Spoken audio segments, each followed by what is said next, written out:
Sob a proteção de Deus, declaro aberta a presente sessão. Esta presidência, no uso de sua prerrogativa, dá as atas das últimas sessões por lidas e aprovadas. Informo que o expediente já foi disponibilizado aos senhores deputados eletronicamente. Antes de prosseguirmos com a sessão, gostaria de cumprimentar e agradecer a presença do vice-prefeito do município de Armazém, Penacho, vereadoras de Bom Jardim da Serra, Ludmila e Miriam, e também o coordenador de Educação de Araranguá, Betinho. A presença de vocês engrandece essa casa. Conforme prevê o artigo 107, passamos agora às breves comunicações. Inscrito para falar, em primeiro lugar, o senhor deputado Carlos Humberto, a quem concedo a palavra por até 10 minutos.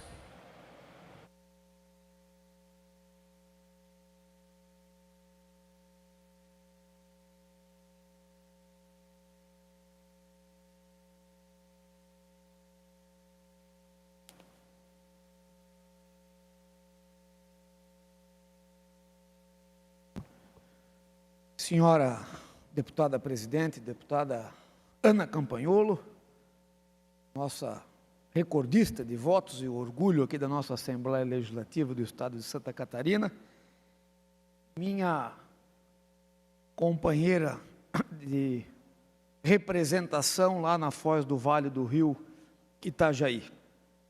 O que me traz, senhores deputados, à tribuna nessa tarde de quarta-feira, é um assunto que tem repercutido muito lá na nossa região, com relação ao início do ano letivo no município de Camboriú.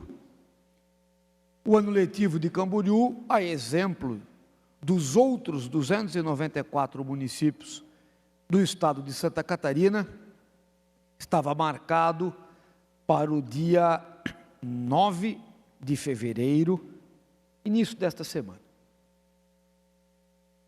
As escolas foram preparadas, o material foi comprado, os kits montados para serem distribuídos no início do ano letivo aos 20 mil alunos da rede municipal de Camboriú, porém um processo do qual eu falarei a partir de agora, impediu que as aulas iniciassem no dia 9, sendo transferidas para o dia 19, causando um prejuízo imenso aos alunos daquele município.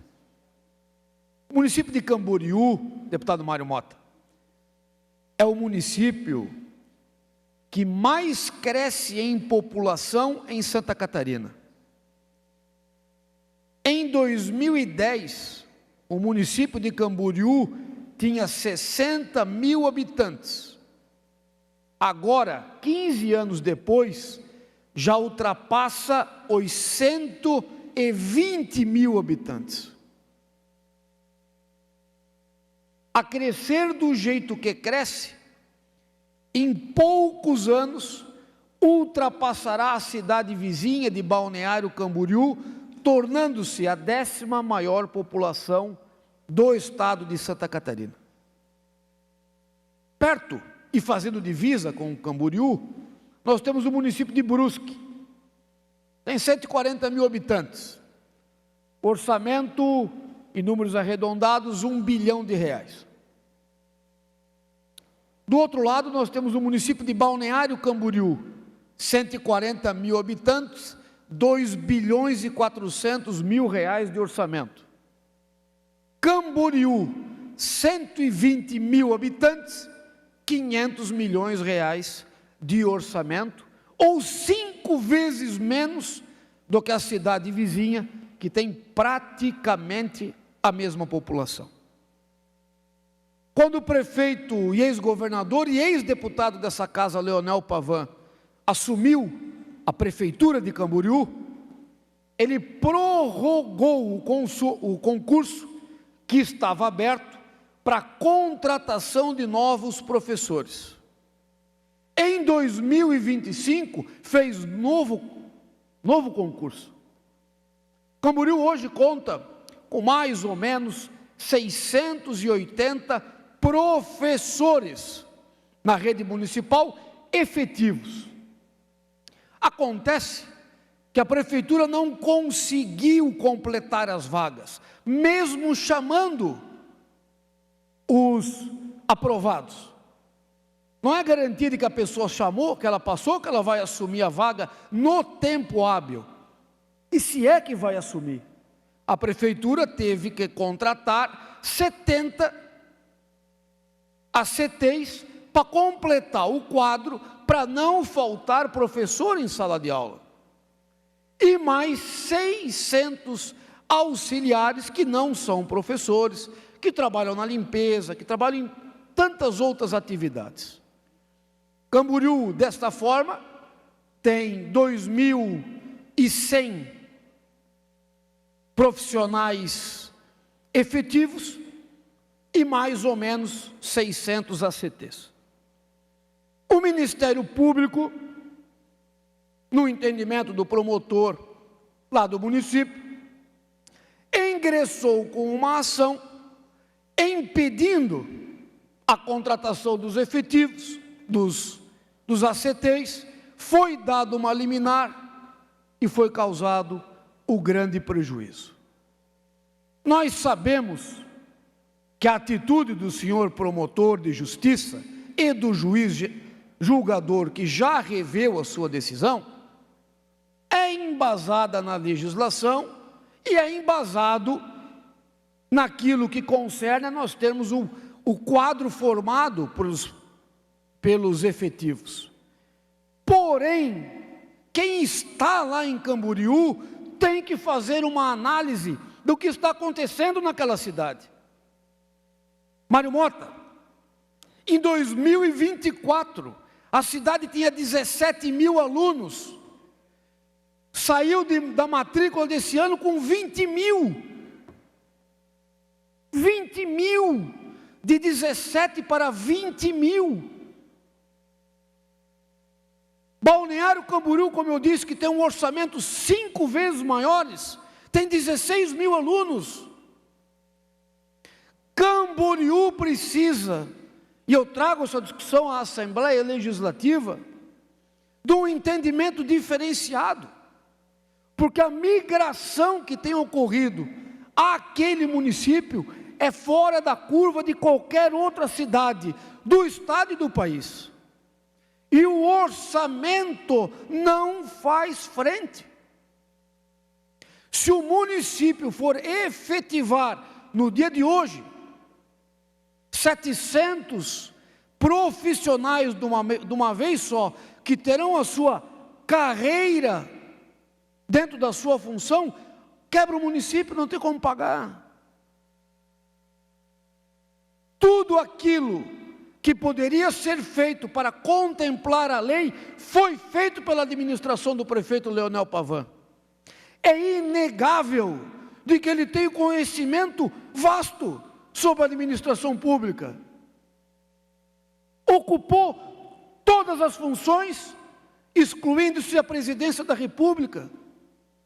E está lá se doando com uma boa equipe representada pela secretária Karen Krug. E decisões e ações como essa não ajudam na construção do município. Camboriú, como eu disse, precisa de ajuda desta Casa Legislativa, precisa da parceria com o governo do Estado, precisa da parceria do governo federal, não tem como viver sem. A população, em 10 anos, pula de 60 mil para 120 mil pessoas. Aumenta o quadro de alunos, 2.000, 1.500, 2.000 todos os anos. A prefeitura quer botar todo mundo em sala de aula. Agora, é inegável as dificuldades orçamentárias enfrentadas. E eu conclamo ao Judiciário, ao Ministério Público, às forças políticas, nós temos que ter um olhar diferenciado ao município de Camboriú. O que lá acontece, não acontece em outras regiões. Como eu disse, venho aqui para fazer uma defesa da administração do prefeito Leonel Pavan e da nossa secretária Karen Krug. Os ataques políticos dos adversários foram rasteiros, foram feios, foram pequenos. Eles sabem desta dificuldade. O município de Camboriú ficou anos e anos nas administrações que passaram sem efetivar um professor.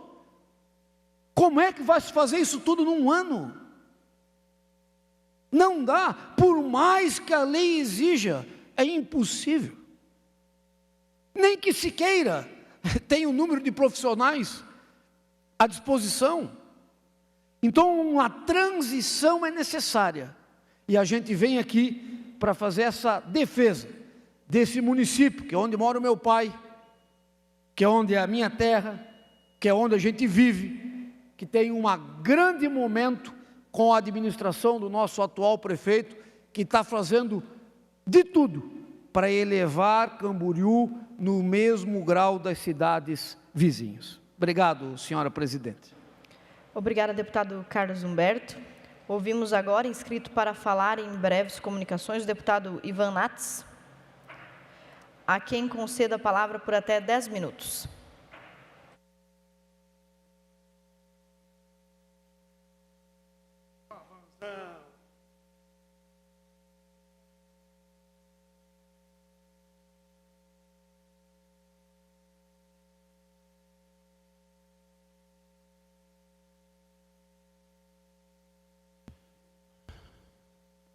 Senhora presidente, senhores deputados, eu acompanhei essa questão do cão-orelha pelas redes sociais, acompanhei pela televisão, acompanhei os manifestos, que, aliás, mostram de verdade que a sociedade está mudando com relação à concepção com a causa animal. Ainda bem, nós caminhamos rapidamente para o reconhecimento verdadeiro de que os animais são seres de direito, e como seres de direito que são, devem ser respeitados na sua integralidade. Então, eu venho acompanhando, como muita gente, a questão do cão-orelha. Noto, senhora presidente, que muitas das pessoas estão atrás de like, estão atrás de curtida na internet, estão atrás de videozinho para ganhar seguidor. Infelizmente, a rede social tem feito isso. A rede social está fazendo com que as pessoas façam as coisas não de acordo com o que elas acreditam, com suas pautas, mas fazem através de busca de like, de curtida e de compartilhamento na rede social. Eu espero que um dia a gente mude isso, mas é o que a gente tem. Tem uma lei aqui de minha autoria, aliás, tem várias leis da pauta animal. Desde quando cheguei aqui, venho trabalhando essa questão da pauta animal, sem fazer muito a parte de associações, de grupos, mas venho fazendo a minha parte com muita consciência e com muita dedicação e muito compromisso. Eu não tenho dúvidas que sou o deputado que tem o maior número de projetos de leis apresentados, defendidos e aprovados aqui no que tange a pauta animal. Então eu tenho muita personalidade para poder falar dessa questão do cão-orelha, que não vai ficar impune. Nós não vamos tolerar a impunidade nesse caso. Não importa se a família é rica, se é filho de milionário, se é menor, se é maior, se é menino, se é menina, não vai ficar impune, porque nós vamos cobrar aqui nesse parlamento. E eu lamento profundamente, esse é o objetivo da minha vinda aqui no plenário, a posição da Polícia Civil de Santa Catarina nesse caso, que buscou o imediatismo, buscou rapidamente a like, a curtida, a gloriosa Polícia Civil catarinense, que errou, feio, em sair já dando entrevistas, em falando sobre o caso, e querendo aparecer na rede social, na televisão. A gloriosa Polícia Civil de Santa Catarina, que tem em seus quadros o maior grupo de delegados, policiais penais, investigadores, não policiais penais, investigadores, escrivãs, escrivãos. A Polícia Civil de Santa Catarina, que é, sem sombra de dúvida, uma das melhores polícias civis do Brasil, não por outra coisa, senão pelo trabalho individual de cada delegado em cada delegacia, de cada escrivão, de cada policial, de cada investigador dentro da sua delegacia. O resultado da Polícia Civil é o trabalho de muita gente, de muitas mãos, de muitos delegados. Mas, infelizmente, o que se nota na Polícia Civil de Santa Catarina é a concentração de tudo que acontece na polícia para uma só pessoa, para um grupo, para um só, em troca de like, em troca de rede social, em troca de propaganda. A Polícia Civil de Santa Catarina não pode passar por esse vexame. Não pode. E o caso do cão-orelha é a evidência disso tudo. O caso do cão-orelha é a evidência, é a prova disso tudo que eu estou falando aqui. Porque antes que fosse ouvidas as testemunhas, antes que fosse instaurado um inquérito, antes que fosse apuradas as provas, já se tinha declaração na rede social da Polícia Civil de Santa Catarina, que agora levou uma chicotada nas costas do Ministério Público. O Ministério Público deu uma chicotada nas costas da Polícia Civil de Santa Catarina, mandando reabrir caso, instaurando procedimentos. Então, a Polícia Civil catarinense é muito maior do que isso. A Polícia Civil catarinense é muito, mas muito maior do que estão fazendo com ela. E esse caso do cão-orelha tem que ser federalizado. Tem que ser federalizado. Não porque a nossa polícia não tem condição de fazer. Não é isso. Nossa polícia é a melhor do Brasil. Mas porque se deixou, dentro do processo, o trabalho da investigação, que é papel da polícia, para se optar pelo like, pela curtida, pela imagem de internet, pela entrevista de televisão, pelas falas em rádio, de aparecer mais do que o próprio cachorro. Então, eu faço essa observação para os catarinenses, para todo o Brasil, para aqueles que estão na pauta da causa animal, como eu, que, repito, tem o maior número de projetos de lei aqui aprovado. Não faço por like, não faço por curtida na internet, que nós não vamos descansar enquanto não for comprovado quem matou esse cachorro. Não pelo cachorro em si, mas pela punição pedagógica. Pela punição pedagógica. Para a gente mostrar que nesse estado não importa quem comete crime, porque vai ser perseguido, identificado, punido e vai cumprir os rigores da lei. É isso que a gente tem que fazer. Quando aconteceu o caso Marielle, lá no Rio de Janeiro, a polícia ficou 5 anos em silêncio. 5 anos em silêncio no caso Marielle. Mas prendeu o assassino. Aqui, se procurou falar mais, aparecer mais na internet, ser mais que policial, ser mais que polícia. Porque o trabalho da Polícia Civil institucional ficou em segundo plano. o mais grave,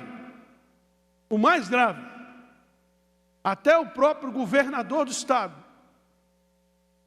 gravou vídeo, escreveu na internet, impulsionado, induzido a erro, por quem deveria ficar em silêncio e cumprir a sua função.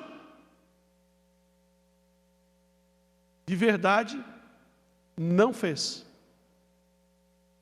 Então, o caso do cão orelha não vai ficar em branco em Santa Catarina. Doa a quem doer, sejam filhos de quem forem. Nós vamos ficar aqui cobrando todo dia e cobrando que a Polícia Civil de Santa Catarina pare de fazer like, pare de trabalhar por manchetes, pare de trabalhar por política e faça o trabalho que tem que ser feito, que é o trabalho de investigação, apuração e apontamento dos culpados. Muito obrigado, senhor presidente. Obrigada, deputado Ivan Nats. Ouvimos agora o senhor deputado Sargento Lima, a quem concedo a palavra por até 10 minutos.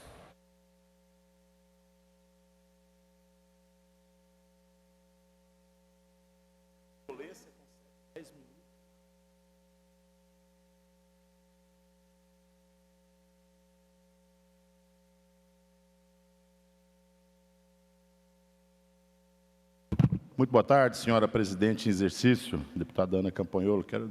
Me permita dizer que a senhora fica muito bem nessa cadeira de presidente dessa casa, todos os deputados aqui presentes, aqueles que se encontram nas galerias.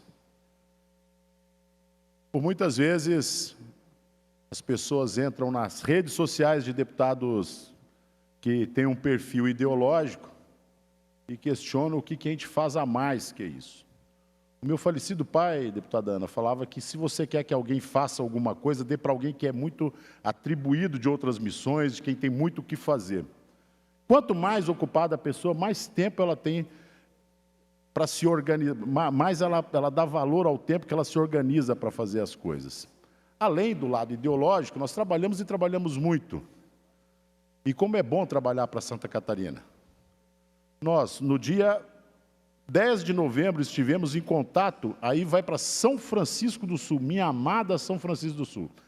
No dia 10 de novembro do ano passado, nós entramos em contato com o DENIT para falar de uma tragédia, falar de um obelisco, falar de uma escultura erguida em nome da incompetência e da inoperância chamada mesa de sinuca. Algo que causava vergonha e constrangimento para todo catarinense que passava pela SC 415.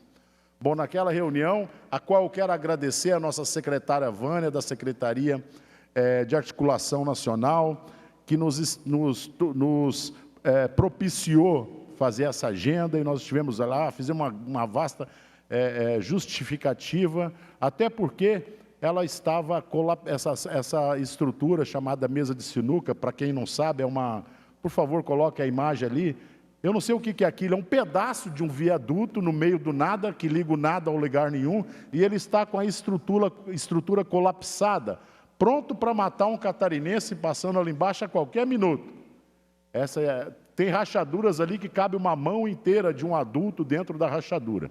Então nós explicamos, e isso se trata de uma obra federal, que passa em cima de uma obra estadual, de uma rodovia estadual. É uma obra federal que passa em cima de uma rodovia SC 415.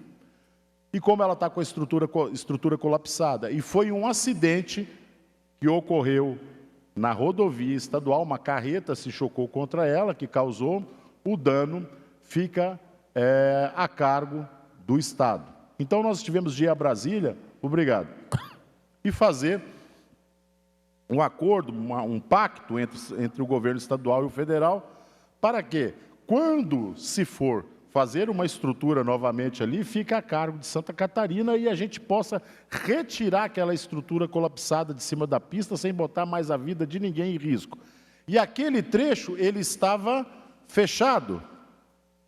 Aquele trecho ali, ele estava inutilizado, justamente onde passa embaixo da mesa de sinuca. Então, todo mundo que passava pela 415 e foi para as praias de São Francisco do Sul, Enseada, Praia da Saudade, Praia Grande, Poervino, tinha que obrigatoriamente desviar daquilo. Ali também é a via de acesso de vários caminhões que passam por ali, que abastecem o Porto de São Francisco do Sul. Fazem justamente ali, porque ali tem galpões e locais de estacionamento de grandes veículos. Então, nós conseguimos ali a autorização para demolição daquela mesa de sinuca. Então, para mim, é uma conquista muito grande, uma vitória muito grande. E mesmo, né, que nós temos nossas pautas nacionais, que nós defendemos, ainda conseguimos conciliar de forma muito tranquila, e sobra tempo ainda para poder meter o pau na petezada, para poder fazer aquilo que eu considero a minha atividade parlamentar primordial, mostrar o que a esquerda faz para o Brasil. Tá? Ah, mas lá foi o governo federal que liberou uma demolição. Ora, só faltava não liberar uma demolição, né, de algo que está para cair em cima da cabeça de alguém, né? Como é que eu digo? Já gosta de aborto, de droga, só falta agora fazer um pacto com o capeta, né, e ficar completamente assim. Então, nós temos essa situação aí já definida em relação.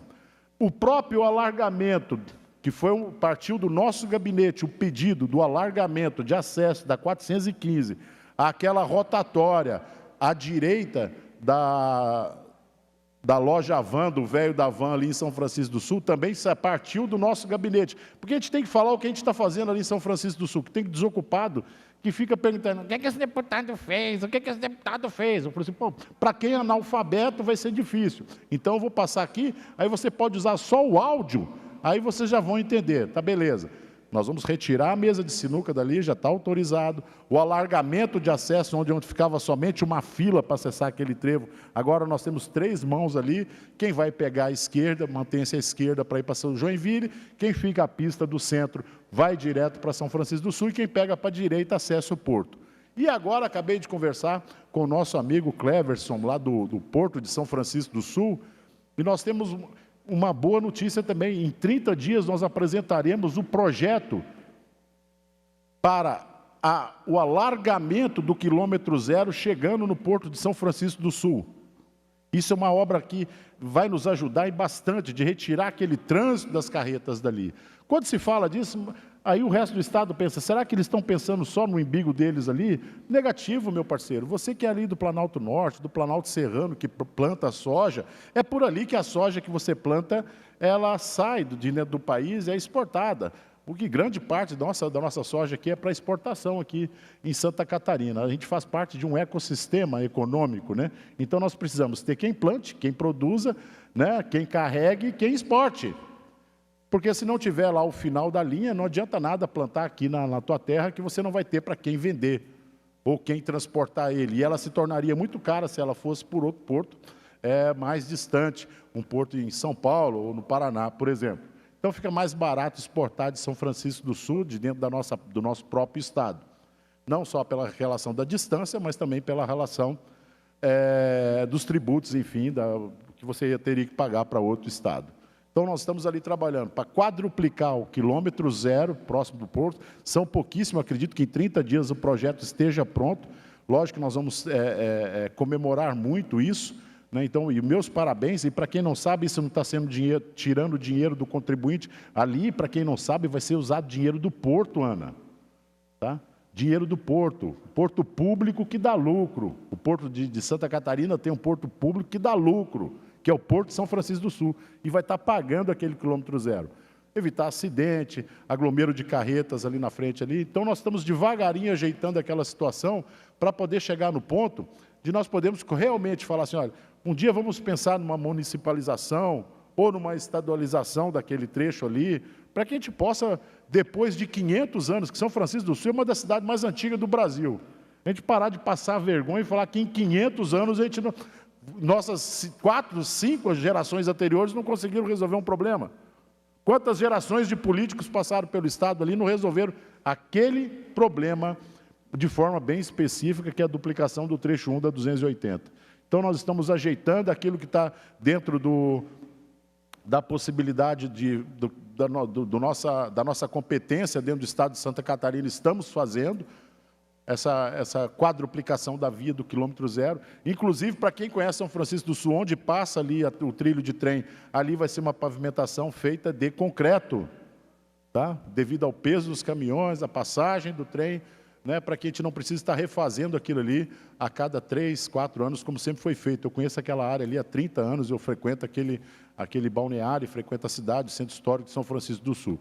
Então, estamos caminhando agora também para uma possibilidade de ver a utilização, nem que seja de recursos de bancada, ou levantar com o governo do Estado, ou fazer uma capitanear entre os deputados, para se fazer um trevo alemão ali, onde fica a mesa de sinuca, para que a gente possa definitivamente solucionar o problema da SC 415 naquele trecho da praia ali, que vai faltar muito pouco daí retirando a mesa de sinuca, e agradecer muito a Deus que aquilo não matou ninguém até hoje, mas como eu disse, eu posso trazer imagens aqui de fotos que cabe um braço inteiro dentro da rachadura ali, de um adulto, é realmente muito complexo. Então, nós conseguimos essa autorização com o DENIT para demolição, vamos correr atrás dos recursos agora para a construção ali de um trevo alemão naquela rotatória onde hoje fica a mesa de sinuca, e também comemorar dentro daqui uns 30, 40 dias ali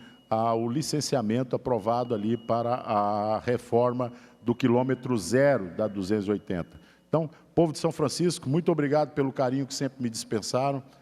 Vocês sabem o quanto eu gosto dessa região, o quanto eu sou apaixonado por São Francisco do Sul, e o quanto eu vejo o potencial que nós temos ali, principalmente turístico, a ser explorado, e para mim é o Eldorado de Santa Catarina ali, uma terra que promete muito, apesar de muito pouco lembrada até os dias de hoje. Obrigado, deputado Sargento Lima. Retribuindo o seu generoso elogio, eu me sinto muito bem e protegida nesse parlamento, estando acompanhada de homens como o senhor. Muito obrigada. Partimos agora, conforme prevê o artigo 108, ao horário destinado aos partidos políticos. Hoje o primeiro horário é do bloco Podemos, Republicanos e Novo, seguido de PP, PDT, PL, Bloco Social Democrático, MDB, PSDB, Bloco União, PSD, PRD, Bloco Democracia, Inclusão Social e Igualdade, PT, PSOL. Não havendo nenhum deputado inscrito, nós suspendemos a sessão até a ordem do dia prevista conforme o artigo 104 para as 16 horas.